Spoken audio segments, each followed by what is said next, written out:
Big ব্যাশে নিজের দ্বিতীয় ম্যাচেও বল হাতে জ্বলে উঠলেন tiger leg spinner Rishad Hossain. দুর্দান্ত বোলিং করে আস্থার প্রতিদান দিলেন হোবার্ট হ্যারিকেন্সকে। তার বলই বুঝতে পারেনি বিগ ব্যাশের ব্যাটাররা, সাথে ব্যাটিং করেছেন 160 স্ট্রাইক রেটে। এদিন গ্লেন ম্যাক্সওয়েলদের মেলবোর্ন স্টার্সের বিপক্ষে তার দলের লড়াইও হয় হাড্ডাহাড্ডি। সেখান থেকে ম্যাচের ফলাফল এবং রিশাদের পারফরমেন্স নিয়ে বাকিটা জানবো রিপোর্টে। বিগ ব্যাশে আজ টানা দ্বিতীয় ম্যাচে মাঠে নামেন রিশাদ হোসেন।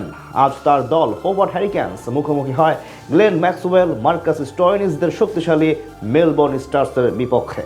মেলবোর্ন ক্রিকেট গ্রাউন্ডে এদিন টসে হেরে আগে ব্যাট করতে নামে হোবার্ট। ওপেনিংয়ে নেমে তেমন সুবিধা করতে পারেননি দুই উদ্বোধনী ব্যাটার মিচেল ওয়েন এবং নিখিল চৌধুরী। গ্লেন ম্যাক্সওয়েলের করা ইনিংসের চতুর্থ বলে ক্যাচ দিয়ে মাত্র 8 রান করে বিদায় নেন ওয়েন। পরের ওভারে টম ক্যারেনের শিকার বনে প্যাভিলিয়নের পথ ধরেন 3 নম্বরে প্রমোশন পাওয়া রেহান আহমেদ। মাত্র 10 রানে 2 উইকেট হারিয়ে তখন বিপাকে পড়ে যায় রিশাদদের ফ্র্যাঞ্চাইজিটি। সেখান থেকে নিখিল চৌধুরী এবং বেন ম্যাকডারমার্ট মিলে খানিকটা চাপ সামাল দেন ধীরে সুস্থে ব্যাটিং করে, কিন্তু পঞ্চম ওভারে আর টিকতে পারেননি নিখিল। পাওয়ার প্লেতে 3 উইকেট হারিয়ে 38 রান তোলে হোবার্ট হ্যারিকেন্স।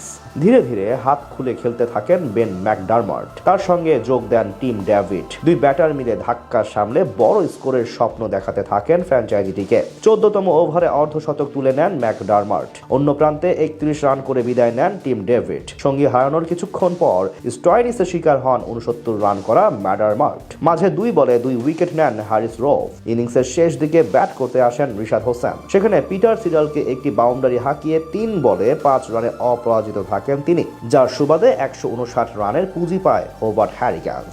জবাব দিতে নেমে দারুণ শুরু করেন মেলবোর্ন স্টার্সের দুই ওপেনার থমাস রোজার্স এবং জুই ক্লার্ক। দুজন মিলে আক্রমণাত্মক মেজাজে ব্যাট চালাতে থাকেন হোবার্টের বোলারদের বিপক্ষে। প্রথম 5 ওভারে 44 রান আনে তারা। ইনিংসের পঞ্চম ওভারে প্রথম বল করতে আসেন রিশাদ হোসেন। সেখানে প্রথম 2 বলে 2 রান দেন তিনি। এরপর তৃতীয় বলে তার বাতাসে ঝুলিয়ে দেওয়া ফুল লেন্থের ডেলিভারি উড়িয়ে মারতে গিয়ে লং অফে নিখিল চৌধুরীর হাতে ধরা পড়েন থমাস রোজার্স। অর্থাৎ প্রথম সাফল্য পায় হোবার্ট। পাওয়ার প্লেতে মেলবোর্নের স্কোর বোর্ডে জমা পড়ে 48 রান। এরপর অষ্টম ওভারে আবারও বল করতে আসেন রিশাদ। এবার প্রথম 2 বলে 1 রান দিয়ে তৃতীয় ডেলিভারিতে বিদায় করেন আরেক ওপেনার জুই ক্লার্ককে। এই ব্যাটার করেন 20 বলে 20 রান। প্রথম 2 ওভারে মাত্র 14 রান দিয়ে জোড়া উইকেট নেন তিনি। তবে ব্যক্তিগত তৃতীয় ওভারে বেশ খরুচে ছিলেন রিশাদ। একটি ছক্কা ও 2টি 4 হজম করে 19 রান ব্যয় করে তিনি। শেষ 9 ওভারে মেলবোর্নের জয়ের জন্য প্রয়োজন ছিল 58 রান। সেখান থেকে তাদের হয়ে দারুণ খেলতে থাকেন মার্কাস স্টয়নিস